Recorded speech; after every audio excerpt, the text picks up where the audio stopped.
25 heures de direct sur les 5 continents avec Intelsat.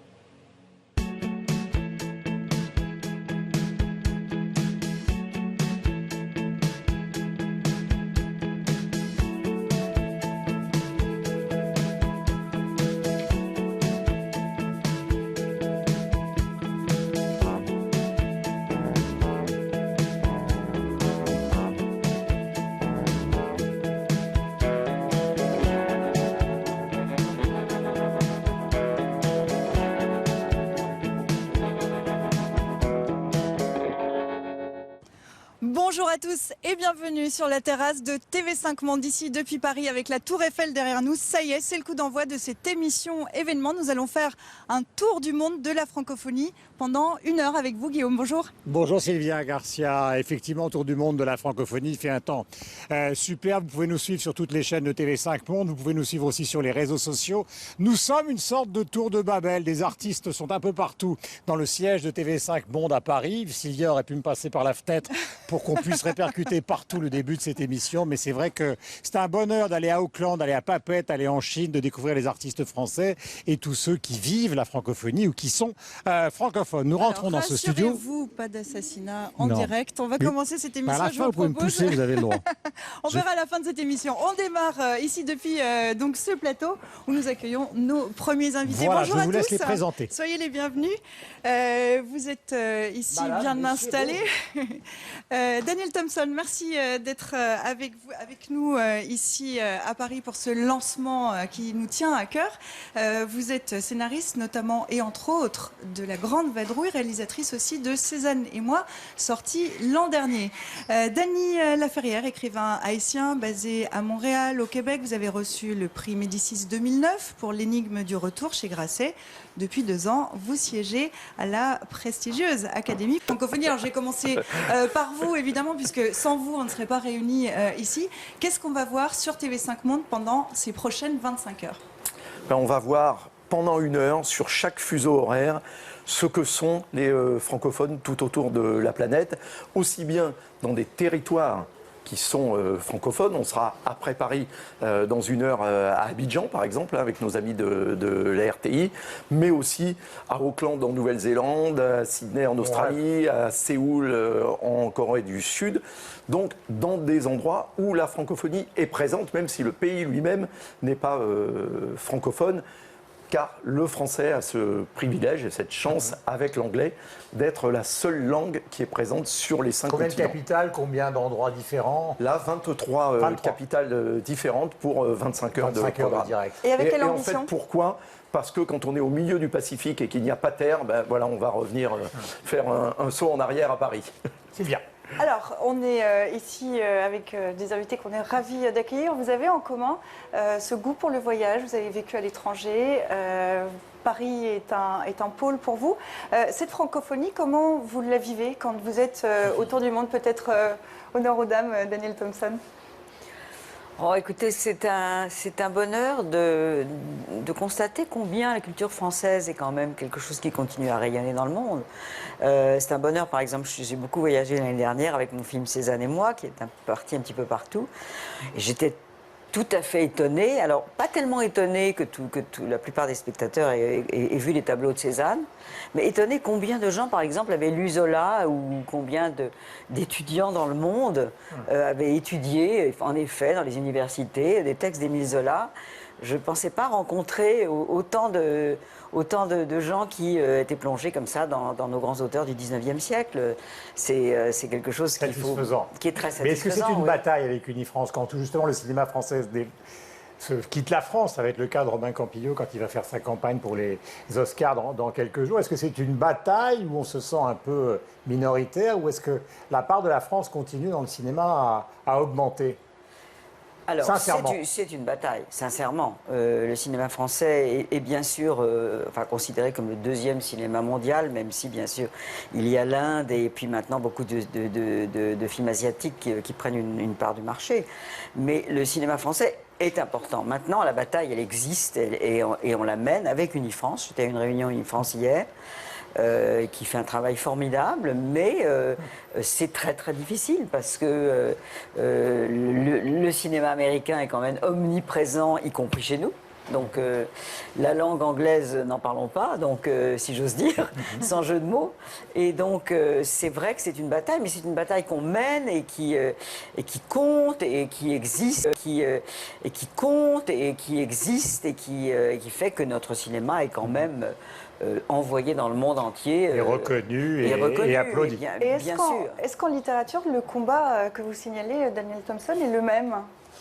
Bon, je dirais en complément de Daniel Thompson, c'est pas uniquement de lire Zola, de voir qu'on lit Zola dans d'autres pays seulement qui compte. C'est le fait que je lis aussi Tolstoï en français. On oublie aussi, quand on parle de la francophonie, la part de toutes les cultures à la langue française. Et un peu comme dirait Glissant qui disait « je parle français dans toutes les langues du monde ».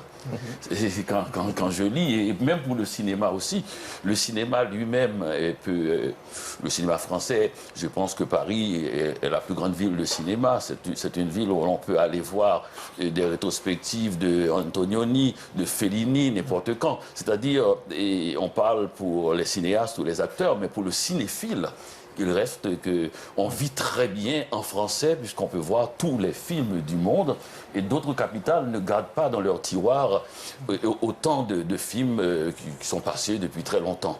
Dany, quand vous avez commencé votre carrière d'écrivain, est-ce qu'à un moment vous vous êtes dit, puisque vous êtes de l'autre côté de l'Atlantique, je vais écrire en anglais? C'est-à-dire comme Conrad s'est dit à un moment, moi je suis polonais, je vais écrire en anglais, même si à la fin de ma vie, je lirai Proust. Mais j'ai écrit mon premier roman en anglais. C'est pas bien. Non, pas du tout. C'est pas bien. J'ai écrit mon premier roman en anglais, mais je l'ai envoyé d'ailleurs à mon traducteur quand il s'agissait de le traduire en anglais en lui disant « Les mots sont en français, mais c'est un livre américain ». Et il a pensé que c'était une blague. Comment faire l'amour? Et c'était en français, mais c'est un roman américain. Avec un nègre sans se fatiguer. Et comment faire l'amour avec un nègre sans se fatiguer. Ouais. Et quand il a voulu le traduire, il m'a dit « Tu as tout à fait raison ». Et c'est vrai. C'est vrai, il ne faut pas être... Par exemple, quand je lis Hemingway en français, tous les mots sont français, mais je sais très bien que je ne lis pas Mauriac. Je lis un auteur américain. Vous savez, il n'y a pas seulement la langue et les mots, il y a aussi l'ambiance dans une culture. Je suis de culture américaine, je veux dire du continent américain. Les États-Unis n'ont pas la propriété de ce nom-là. C'est un vieux rêve de Bolivar qui voulait d'ailleurs qu'on soit un seul pays, un seul continent. Et Port-au-Prince, c'est aussi américain que New York. Et donc, pour moi, que cette culture-là, je voulais la faire vivre et dans mon roman et non pas être une satellite de l'Europe. J'écris en français tout simplement, mais je suis un écrivain américain qui écrit directement en français. Cette touche française, alors pareil, je vous renvoie à la balle, on parlait de littérature, est-ce que c'est valable aussi dans le cinéma, cette touche française? On parle du cinéma français qui est célébré à travers le monde pour sa spécificité. Comment vous le défendez?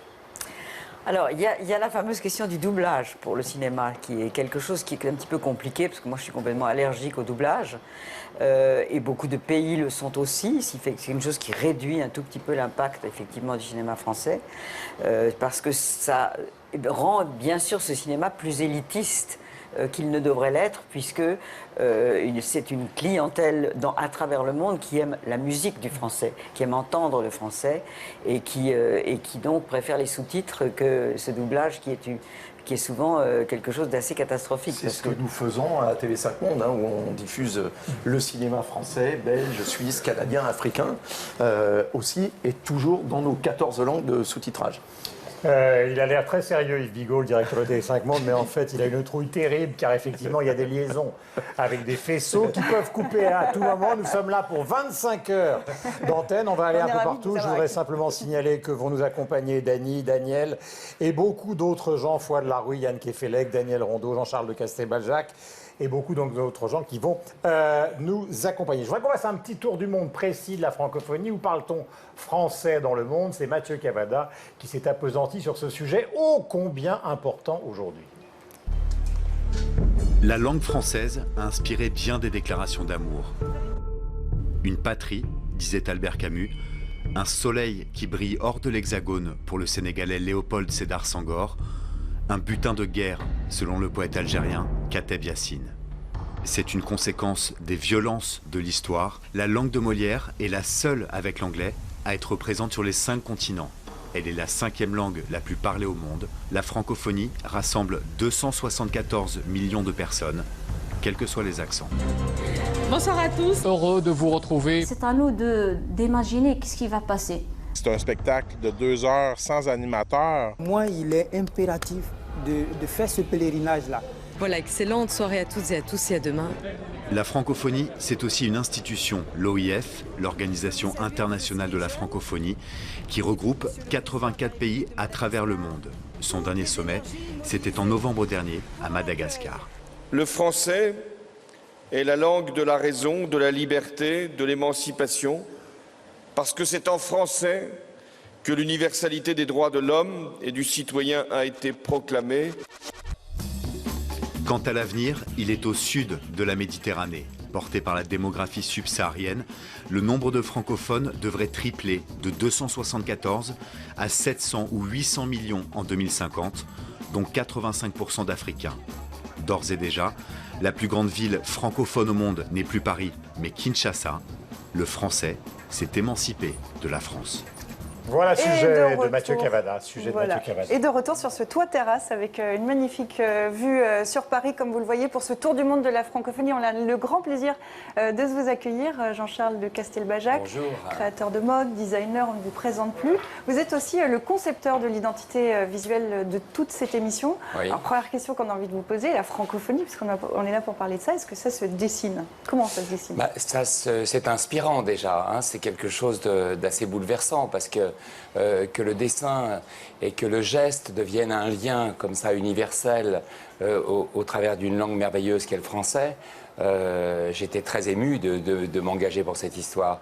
Oui, ça se dessine par l'inspiration, par l'émotion. En fait, ce qui a été très particulier, ça a été cette relation que j'ai eue avec l'écran. On s'est inspiré du film de Clouzot, qui était Le Mystère Picasso. Ouais. Et on a installé un écran, en quelque sorte. Et à un certain moment, on me disait, Jean-Charles, allez, Mocktown. Alors Mocktown, c'est une ville que je ne connaissais pas. Et je devais imaginer Mocktown avec mon inspiration. Donc j'ai imaginé une enclave comme ça, au milieu de nulle part, avec un caribou. Ensuite, j'ai fait Kinshasa, qui m'inspirait déjà. Kinshasa, c'est une ville avec laquelle vous avez une relation très particulière. Oui, c'est un fond blanc. On pourrait croire que c'est un aristocrate français, pas du tout. Mais ça peut. Mais non, mon plus beau titre, c'est Homme de couleur. En fait, j'ai été baptisé Homme de couleur par les sapeurs de Kinshasa parce que j'ai eu une affection pour la couleur depuis. C'est un peu la couleur dans mes veines sont rouge, jaune, bleu, vert. Enfin, ça a toujours été mes armes fortes. Et c'est vrai que Kinshasa, j'ai une relation très très particulière avec cette ville. Guillaume, qui me fait vibrer. Est-ce que vous avez l'impression l'un et l'autre que, puisque nous sortons pour ce tour du monde d'une grande réunion mondiale aux Nations Unies, que quelque chose est en train de basculer dans le leadership du monde, c'est entre l'Amérique traditionnelle et le monde asiatique surpuissant, et tout d'un coup les nouveaux, Trudeau chez vous, Macron chez nous. Est-ce que vous avez l'impression que quelque chose bouge, Dany et Daniel? Dany et Daniel. Oh mon Dieu.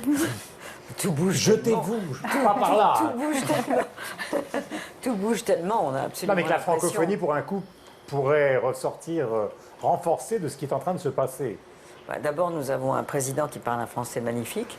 C'est très très agréable, avec des références qui moi, m'enchantent, parce que tout à coup, en effet, le français danse un peu de manière classique, et moi, je suis totalement heureuse de ça. Ensuite, sa jeunesse, qui est liée à justement ce respect de la langue française, est un mélange que je trouve magnifique. Donc ça, c'est un petit changement, mais ce sont des choses qui sont très importantes. En effet, j'ai regardé ce fameux discours à l'ONU l'autre jour, et je dois dire que les différences de style des uns et des autres, sans parler bien sûr directement de Donald Trump, ça fait du bien, ça fait plaisir. À l'ensemble de la francophonie. Ça donne, je pense que ça donne tout à coup une image de la France qui est en train de rajeunir tout en restant très très très classique, et ça c'est pour moi un bonheur. Moi je pense que les langues, c'est vraiment lié aux populations. Et quand on voit que ça paraît bouger à un moment donné, ça veut dire que ça fait 25 ans que ça bouge souterrainement. C'est la tectonique des plaques. Oui, j'irais plutôt sur les gens. On a parlé de populations, de grandes populations africaines aussi, et qui émergent, et de gens dans des villes qui ne sont pas forcément françaises, mais où il y a une grande partie de la population qui choisissent, et de TV5 même. de TV5 même, TV5 Monde. Et c'est tout ça, et quotidiennement, c'est au quotidien. Et qu'à un moment donné, brusquement, ça apparaît légèrement. Et je pense qu'on est vraiment dans une montée et que ça prend l'ingrédient optimisme. Et pour garder cette montée, s'il est partagé par un grand nombre de gens, et ça peut aller loin. Alors avant que Sylvia parte avec Jean-Charles pour qu'on voit ce dessin, ce qui est effectivement la définition de l'opération comme on a aujourd'hui, je voudrais vous poser une question, Dany, parce que j'ai toujours beaucoup aimé votre travail. Je me souviens notamment de « Je suis un écrivain japonais » et je vous imagine en train de faire votre sieste, regardant TV5 Monde, écrivant « Je suis un écrivain japonais ». Et je me suis toujours demandé, au fond, lui, quel est l'artiste aujourd'hui, dans ce que vous avez lu ou vu, qui a joué le plus grand rôle, justement, dans cette idée de la francophonie? Dans cette idée de la francophonie, bon Dieu. C'est pas un jeu télévisé, on n'est pas en train de vous avez 2 minutes. Voilà, et Parce que après, Sylvia partira et va capturer. Non, je reviens toujours à l'idée de multitude. Et c'est beaucoup de choses. Et même beaucoup de gens qui ne sont pas forcément, et qui s'expriment dans des œuvres qui ne sont pas d'expression orale. Et j'ai un artiste contemporain, c'est-à-dire presque du même âge que moi, et Basquiat. Et parce que, vous savez, le fondement de l'affaire, c'est la liberté. C'est la liberté. Et les gens qui nous rendent le plus libres nous renvoient avec plus de fermeté à notre identité. Nous nous sentons plus solides sur Terre. Et dès que nous avons fini de lire, de voir, d'écouter certaines personnes, nous nous sentons plus confiants, plus solides. Et cette véritable identité, pour moi, c'est-à-dire qui est la confiance en soi, et c'est ça qui permet. Et c'est pas, je ne la mets pas uniquement à une question de langue. Alors, Sylvia, vous allez partir avec Jean-Charles. Je vous emmène, Jean-Charles de Castelbajac. Venez avec moi. Après, l'évocation de Jean Michel, c'est difficile. Voilà. Et bien, on va retrouver notre invité musique. On sera en terrasse, on vous attend là-bas. À tout de suite. Daniel, justement, est-ce qu'il y a quelqu'un qui personnifie, ou est-ce qu'au contraire, vous avez la réticence qu'a exprimée Dany, qui personnifie finalement l'universalisme de la culture française ou de la culture francophone? Car la francophonie, ce n'est pas que la France, bien au contraire.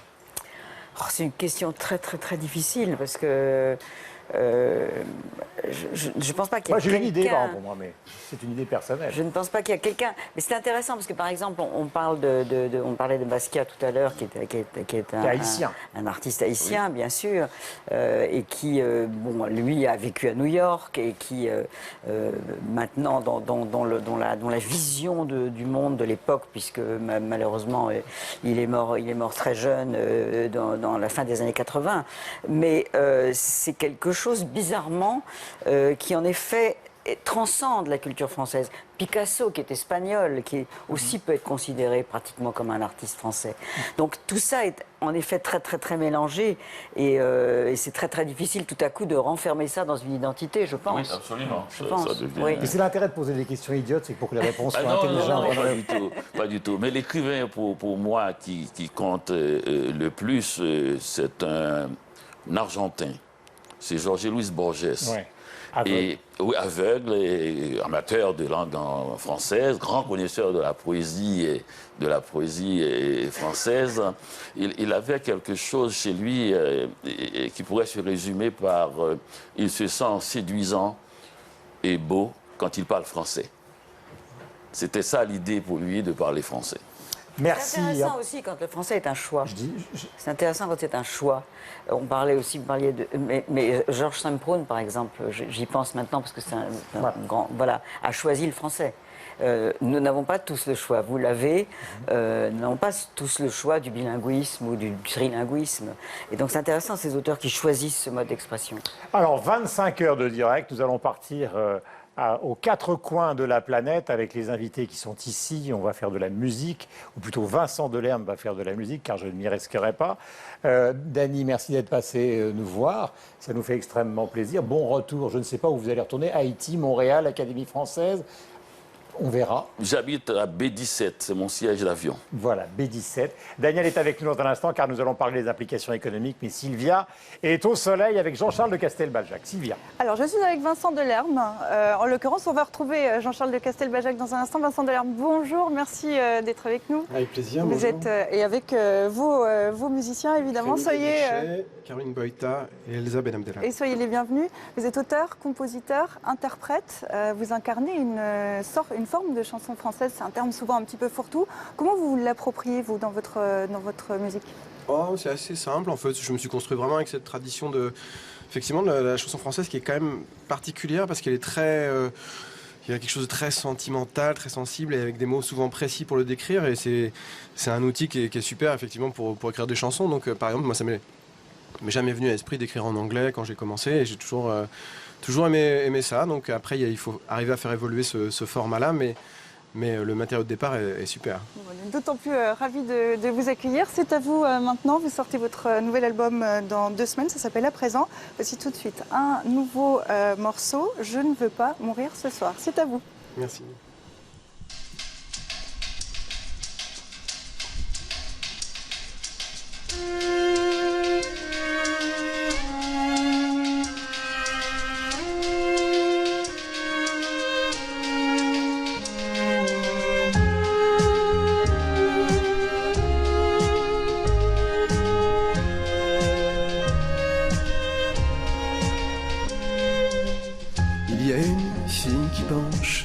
Une robe, des tennis blanches et la peau qui a froid, il y a ça.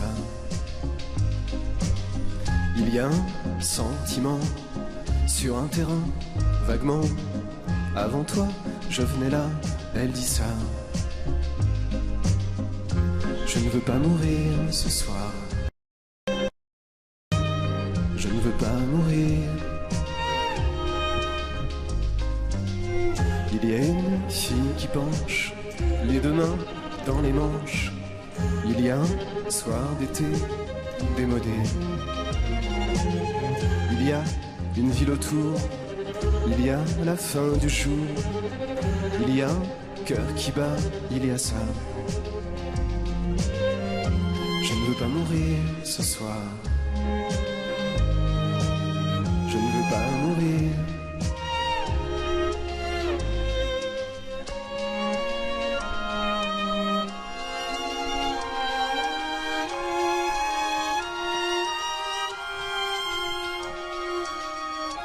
Il y a une fille qui penche, une robe, des tennis blanches. Il y a un sentiment sur un terrain vaguement. Il y a une fille qui penche, les 2 mains dans les manches. Il y a une ville autour, il y a la fin du jour.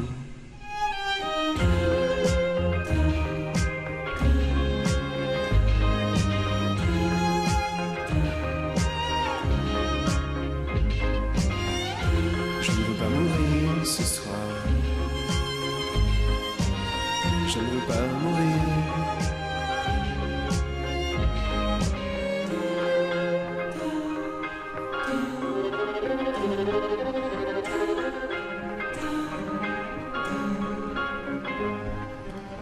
Je ne veux pas mourir ce soir. Je ne veux pas mourir. Je ne veux pas mourir ce soir. Je ne veux pas mourir. Merci beaucoup. Merci. Merci Vincent Delerme. On vous retrouve tout à l'heure en fin d'émission pour un second morceau. Je me tourne maintenant vers vous, Jean-Charles. Est-ce que vous avez terminé ? J'ai terminé, mais je pourrais continuer des heures parce qu'il y a encore beaucoup de surface. Puis ce lieu absolument incroyable avec la Tour Eiffel au fond et tout Paris, et le soleil et tout, c'est magnifique. Alors dites-nous. C'est une réponse à la chanson de Vincent. Hein, je ne veux pas mourir ce soir. Ben non, parce qu'on a encore tellement de choses à faire ensemble. Donc c'est l'évocation de 2 anges en fait qui forment le tricolore, le drapeau bleu, blanc, rouge, la francophonie, l'idée du lien, l'idée de partager des choses. Et je crois que l'art est essentiel dans cette vision communautaire et cette vision de lien universel. Et dans toutes les choses qu'on a à faire, qu'on a envie de faire aujourd'hui, c'est de continuer avec ce tour du monde de la francophonie. À vous, Guillaume, on arrive, on vous rejoint en plateau. Voilà, je pensais en écoutant Vincent Delerme aux chansons qu'il a écrites, enfin la chanson qu'il a écrite. Bonjour Pierre Hermé, le meilleur pâtissier du monde francophone. Il est avec nous. Nous allons parler évidemment de l'aspect business et l'aspect affaires, car parlons français, de cette francophonie. Mais en écoutant Delerme, je pensais au texte magnifique qu'il a donc mis en musique à propos de Patrick Modiano, qui est quand même prix Nobel de littérature et qui est français. Daniel, Pierre-Hermé, donc il y a l'aspect économique. Alors c'est assez particulier de vous retrouver tous les trois l'un à côté de l'autre, car la gastronomie française, exportation colossale dans le monde, le cinéma français, exportation dans le monde, et la mode, je n'en parle même pas, puisque c'est pratiquement ce qui sauve notre commerce extérieur défaillant avec Airbus, justement, et la gastronomie. Bien sûr. C'était un extraordinaire moyen de communiquer. La mode, c'est la convergence de toutes les passions, hein, comme la gastronomie. Il y a quelque chose qui est lié à la sensualité et qui raconte bien l'histoire d'un pays. Donc il y a toujours eu cette idée de style en France. Et qui va, parce que tout à l'heure vous évoquez les sapeurs congolais, dans un monde qui justement, ce soit Kinshasa ou Brazzaville à côté, c'est aussi ça qu'ils reçoivent et qu'ils nous restituent. C'est la part du rêve, si je puis dire. C'est-à-dire qu'il y a cette idée d'images qui peuvent bouleverser des vies, aussi échanger. Je me souviens d'un jour, une convocation à l'Élysée où le président Mitterrand, face à toutes les robes que j'avais fait avec des artistes différents, comme Combas et Di Rosa, a dit la mode c'est un formidable outil de la démocratie. Et c'est vrai qu'il y a quelque chose de l'ordre de l'espérance dans la mode, au-delà de l'ambassade. Pierre, mais justement, est-ce que vous avez le sentiment, vous qui travaillez beaucoup à l'exportation, c'est un peu vulgaire comme vision du monde, mais qui voyagez beaucoup, après tout Rimbaud voyageait, Gauguin a voyagé et Pierre Hermé voyage aussi. Et est-ce que vous avez l'impression que le monde francophone est attendu avec gourmandise ? En fait, il y a une vraie prépondérance du savoir-faire pâtissier français à travers le monde.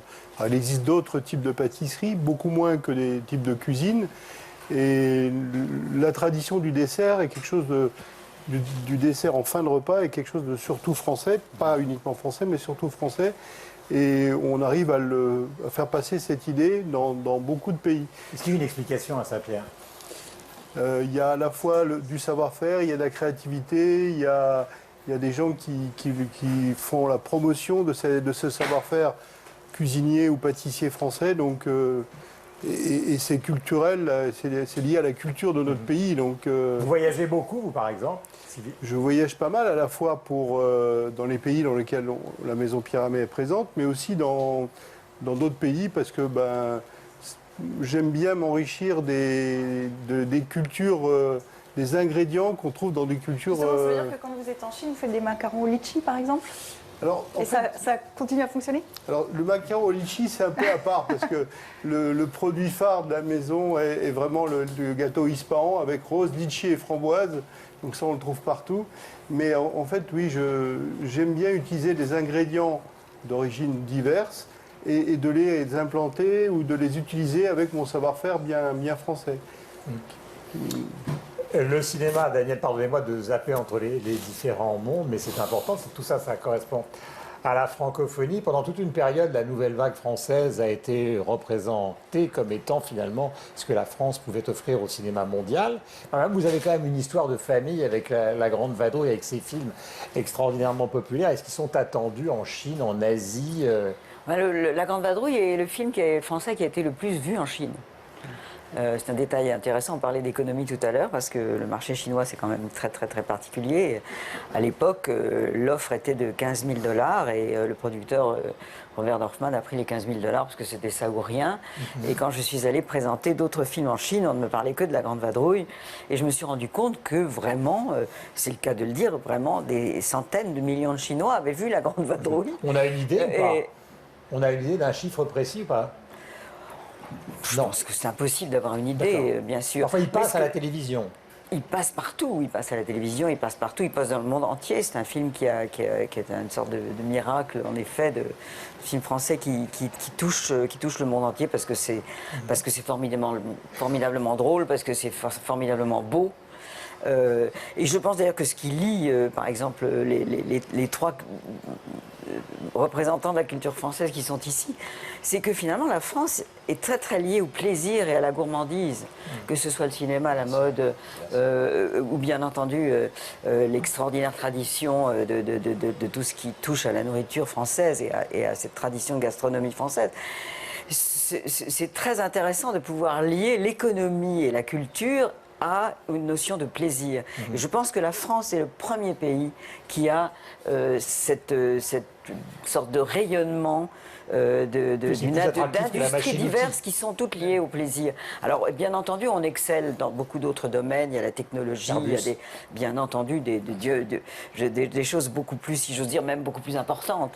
Mais finalement, peut-être pas. Parce que dans le rayonnement de la France, c'est quelque chose...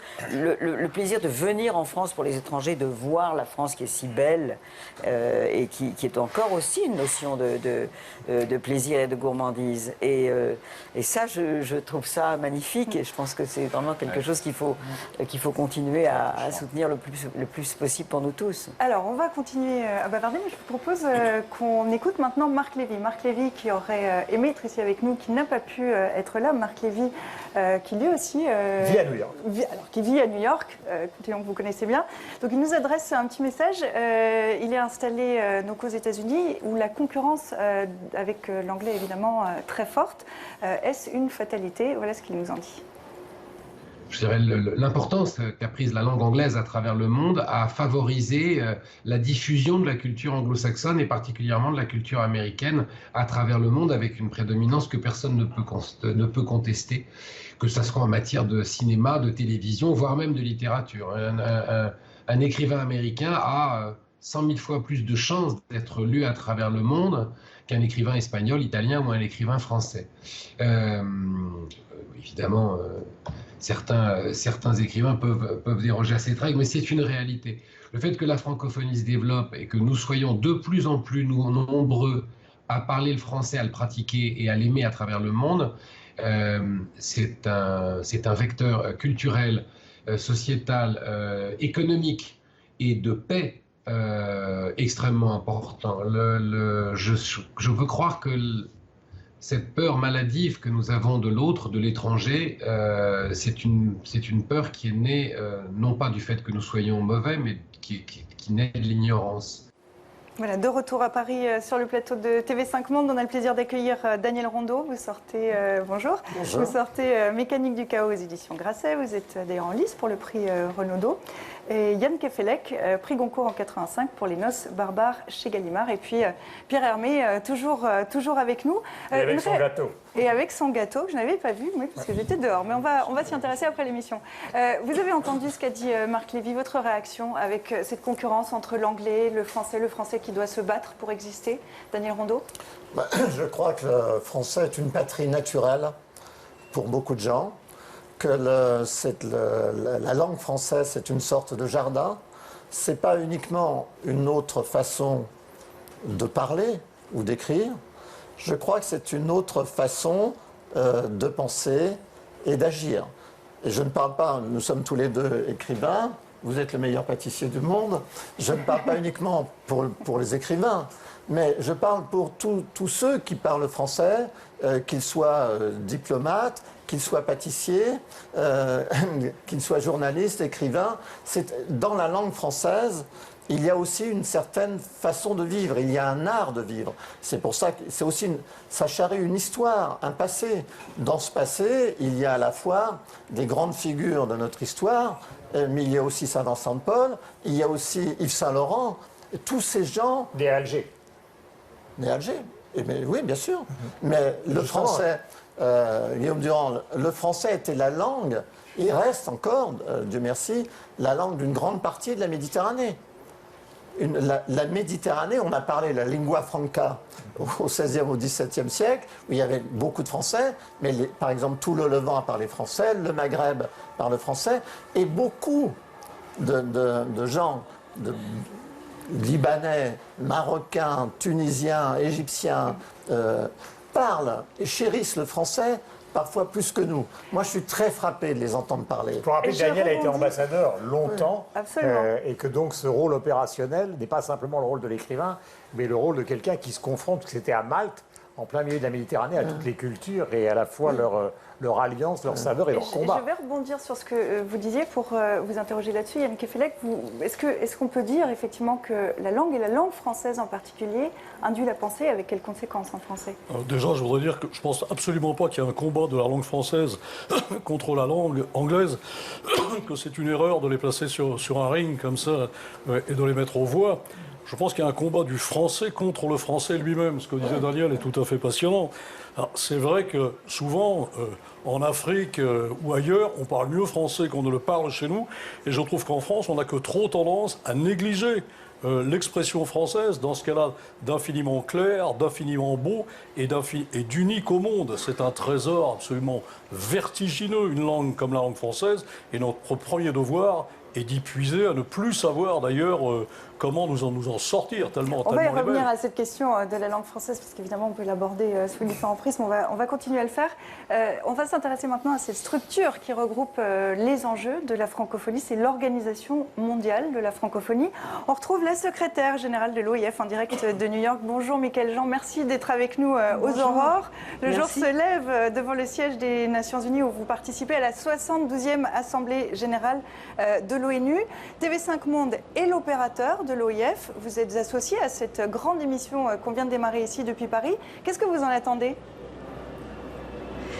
Alors, ce que j'attends de cette émission, c'est que l'on révèle la francophonie dans ce qu'elle est aujourd'hui, c'est-à-dire notamment une organisation internationale qui rassemble 84 États et gouvernements, un espace extrêmement dynamique qui est porté par des hommes, des femmes au caractère bien trempé, qui sont des créateurs, des hommes, des femmes de science, qui sont versés aussi dans l'innovation.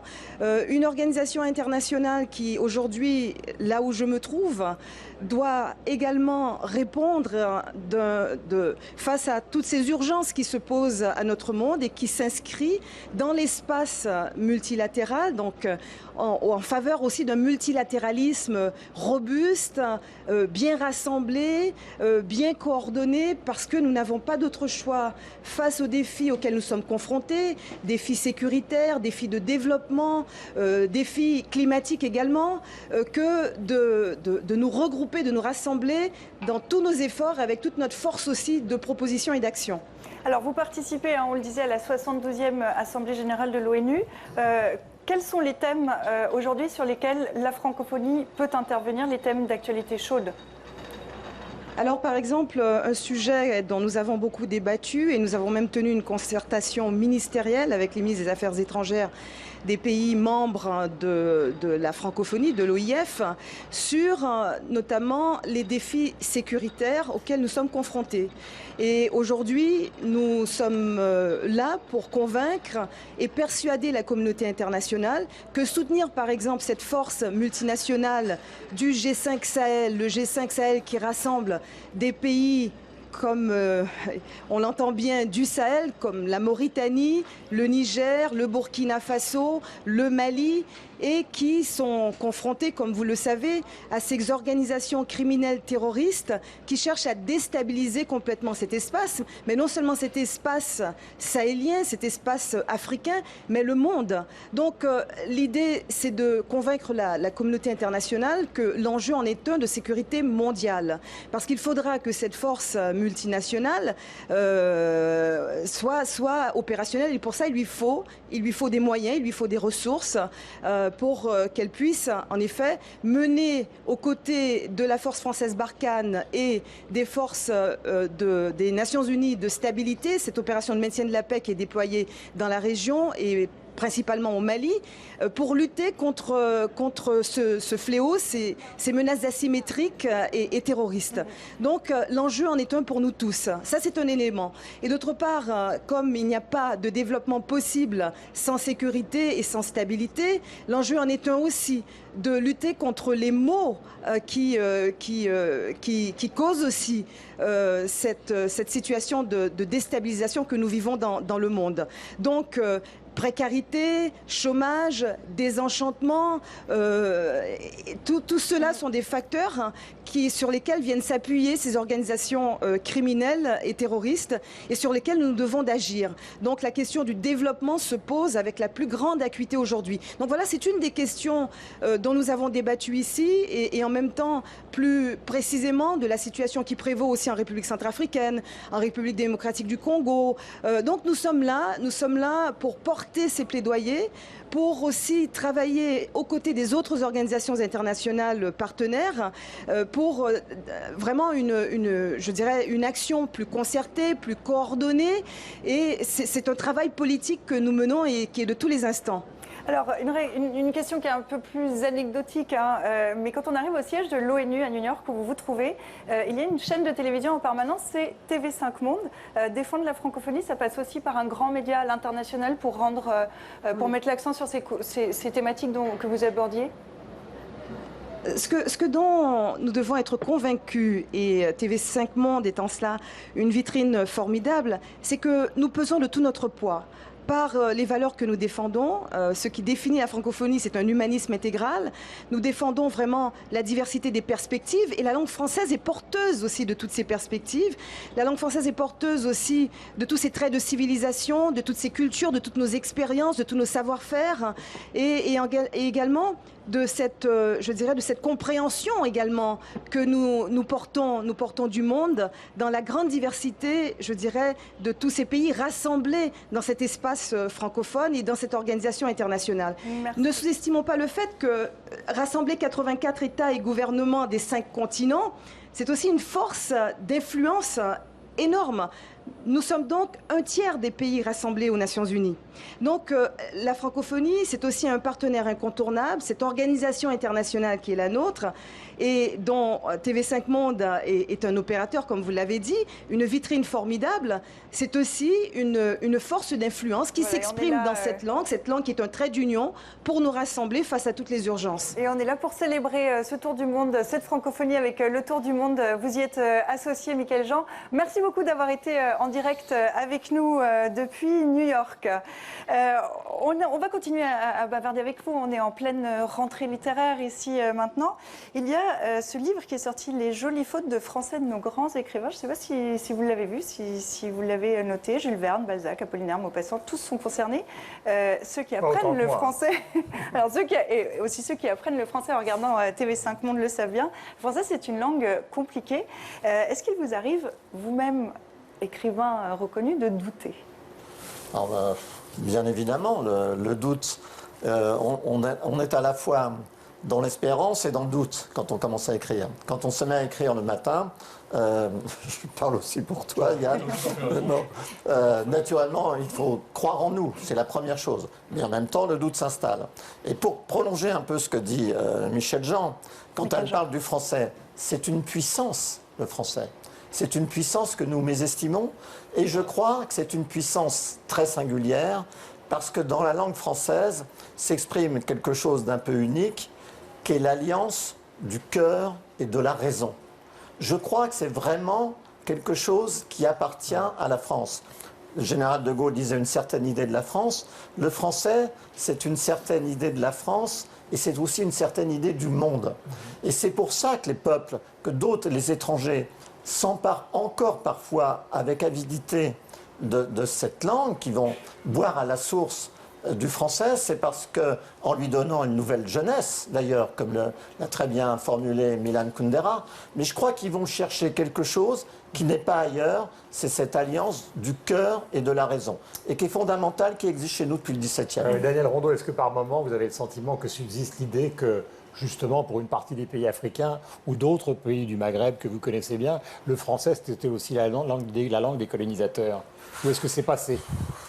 Non, parce que la bataille, vous écrivez un livre, La mécanique du chaos, qui est violent sur cette confrontation-là. Mais la bataille, l'histoire, comme l'a dit ce grand écrivain qui marie le cœur et la raison, Albert Camus, l'histoire, elle est toujours effrayante et passionnante. Il n'y a pas les bons d'un côté, les méchants de l'autre. C'est très rare que ça arrive. Donc nous avons une histoire complexe avec le Maghreb, avec l'Afrique. Je crois que quand j'entends des Africains qui parlent des reportages, quand il y a des grèves, des manifestations en Afrique, on écoute ces Africains, la façon dont ils parlent le français, la façon même dont ils l'articulent, elle est extraordinaire. Je pense que pour eux, c'est encore un trésor. Yann Kefelec, je vous en prie, Guillaume. Non, Yann, je sais que vous appartenez aussi à une famille de musiciens. C'est important, la musique. Tout à l'heure, on écoutait Delerme, mais tout le monde se souvient du grand voyage de Ravel vers Los Angeles, où Maurice Ravel a été accueilli par Gershwin, par Chaplin, comme étant la superstar mondiale de la musique à cette époque. Et c'était bien avant qu'on ne le dise, la French Touch. Est-ce que vous faites ce lien justement entre la littérature, la musique et l'influence que la francophonie a dans le monde aujourd'hui? Alors effectivement, Ravel n'aura d'ailleurs cessé d'imiter ces grands musiciens du jazz, comme ça qu'il a appliqué à une écriture classique française. Mais pour en revenir à ce que disait Daniel des valeurs civilisatrices de la langue française, de la puissance civilisatrice de la langue française, j'aime énormément le mot qui est le plus humain de toutes les influences, c'est-à-dire le mot humanisme. Par exemple, la Légion étrangère, aucun cocorico dans ce que je vais dire. La Légion étrangère attire à elle des gens du monde entier, dont le premier devoir au sein de la Légion étrangère, c'est de s'exprimer en français. Toutes les autres nations puissantes ont essayé d'avoir leur propre légion étrangère parce que ça marchait génialement bien en France. Que c'était une famille, pas simplement une famille pour faire la bataille, mais une famille pour affirmer un certain nombre de valeurs. Eh bien, ça n'a pas marché. Ça n'a pas marché en Espagne, ça n'a pas marché aux États-Unis, ça n'a pas marché en Angleterre, parce que c'est la langue française, avec ce qu'elle a d'humaniste, et parce qu'elle draine justement d'une certaine vision douce des choses, même quand il faut aller à la bataille, c'est la langue française qui permet cela. Pierre, peut-être qu'on peut parler quand même aussi. Oui. C'est assez bizarre de mélanger tout d'un coup la littérature et la gastronomie, mais ça ne l'est pas en fait. C'est pour ça qu'on va faire le tour du monde et qu'on va aller partout. Est-ce que vous vous souvenez du moment, parce que je me remémore la phrase de Rilke, l'enfance est un destin, le moment où le petit Hermé s'est dit ça y est, je vais être cuisinier puis pâtissier. Est-ce qu'il y a eu un déclic et quelque chose? Moi, je suis issu d'une famille de boulangers-pâtissiers dont je suis la 4e génération. Et dès l'âge de 9 ans, je savais que je voulais être pâtissier.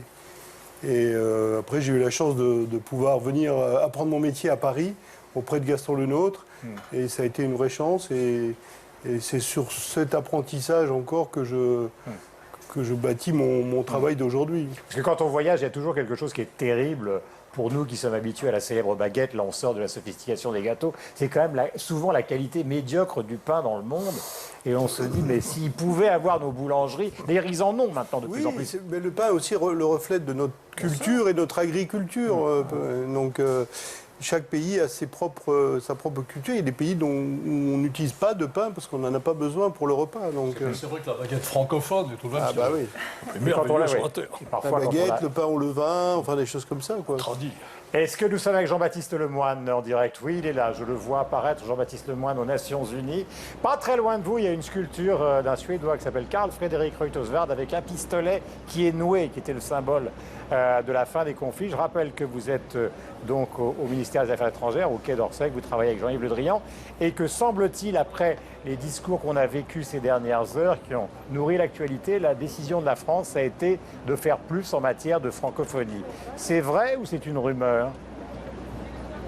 Ah non, je peux vous dire que le chef de l'État, Emmanuel Macron, est très engagé sur ce sujet-là. Il en a fait une des priorités dans son discours aux ambassadeurs fin août.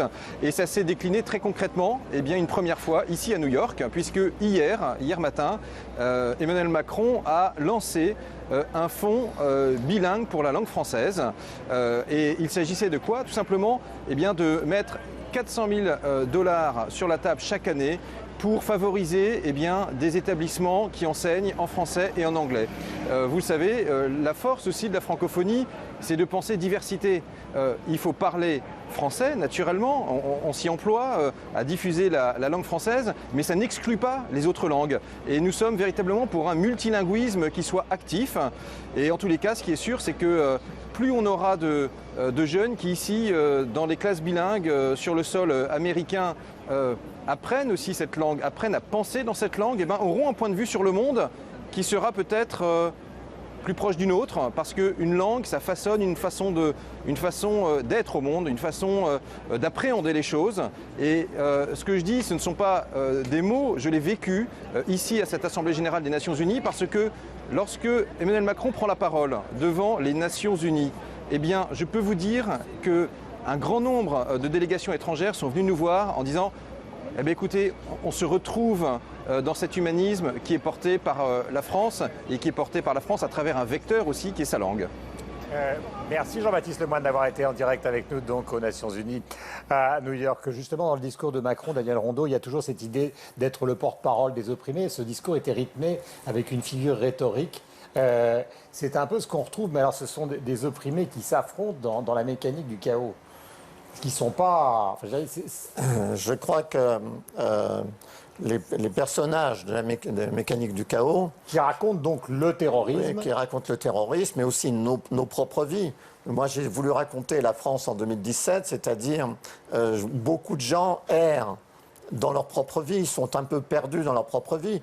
À Paris, en banlieue parisienne, mais aussi à Tripoli ou en Syrie ou ailleurs. C'est un peu les errances de notre temps que j'ai voulu raconter dans ce livre. J'ai voulu raconter des vies d'aujourd'hui, que ça soit la vie d'un policier qui est chargé de la lutte contre le terrorisme, mais qui est obsédé par son divorce et qui n'arrive pas à se sortir de cette histoire, que ça soit une jeune Bretonne ou une jeune Tunisienne, qui sont deux adolescentes qui se cherchent. Bon, c'est ça que j'ai voulu absolument raconter. Mais en rapport à ce que disait Yann Kefelec il y a quelques instants, quand même, je comprends son argument, mais le vôtre, on est quand même sur le ring de boxe avec vous. C'est-à-dire que cette francophonie qu'on défend, cette francophonie qu'on va vivre pendant 25 heures, là, elle est quand même un peu agressée. Eh bien, il y a 4 mots, pour moi, qui représentent à la fois la langue française, qui représentent la France et que le monde entier comprend.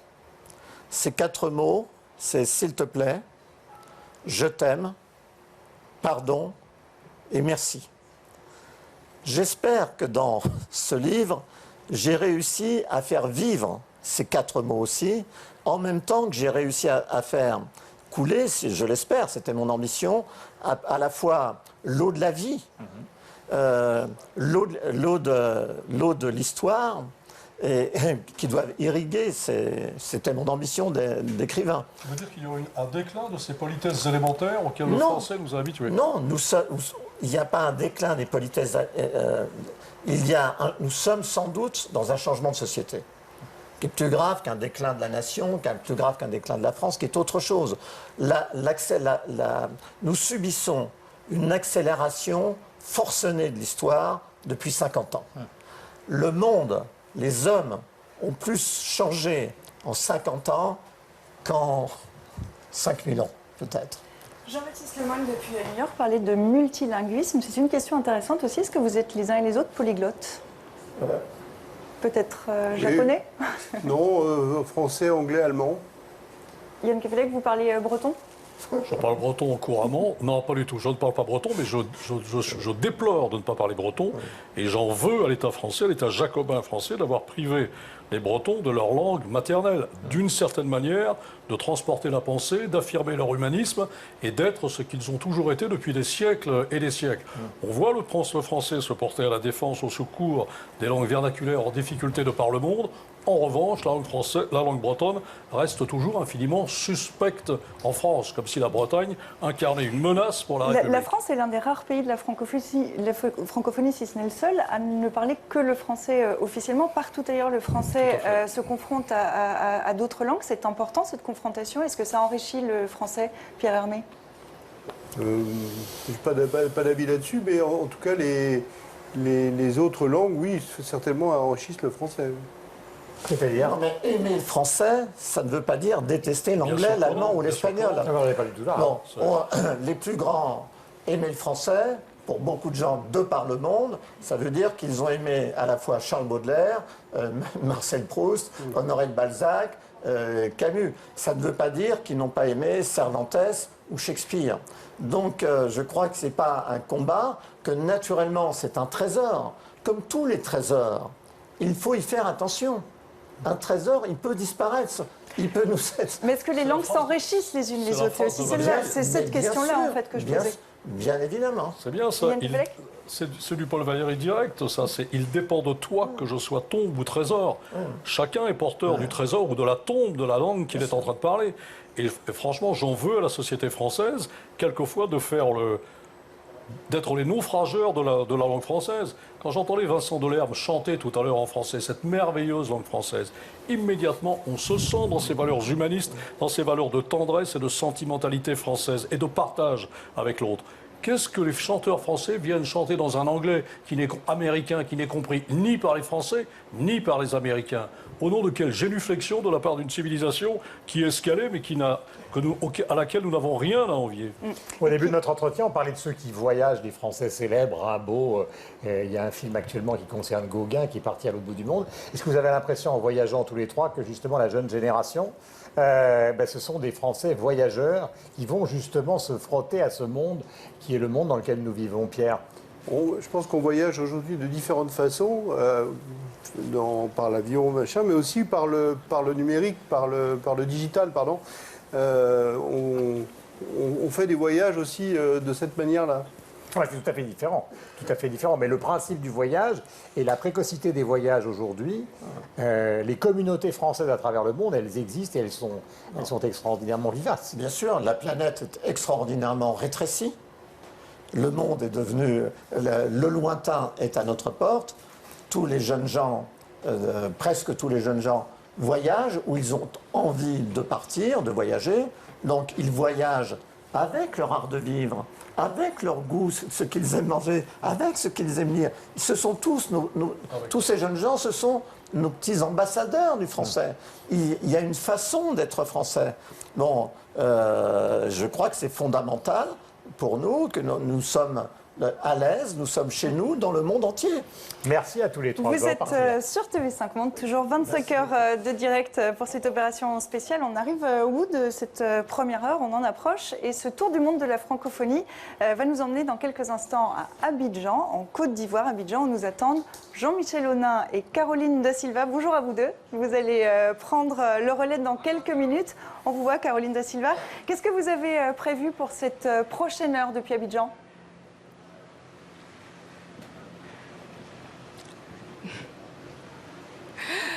Bonjour Paris, merci à vous Guillaume et Sylvia. Alors pour ce tour du monde de la francophonie version ivoirienne, nous avons donc prévu une belle palette d'invités avec qui nous échangerons sur l'amour de la langue française, sa pérennisation, ses particularités et la façon dont cette langue est pratiquée et maniée sur notre territoire avec bien sûr un brin d'humour. Attendez-vous également à des surprises locales qui, comme on le dit chez nous à Abidjan, vont vous en jaillir. Merci Jean-Michel, merci Caroline, bonne émission à vous. On vous retrouve dans une dizaine de minutes après un point sur l'actualité avec la rédaction de TV5 Monde. Guillaume, merci, le mot de la fin. Mais merci à vous, nous sommes partis pour 25 heures de direct. Et puis il y a ce gâteau qui est tellement tentant. Pierre, merci. Mon noisette. On va se régaler. Je vous propose qu'on termine cette première partie depuis Paris en musique. On retrouve, comme promis, comme prévu, Vincent Delerme avec un autre titre de son nouvel album. Ça s'appelle Christina. Restez sur TV5 Monde.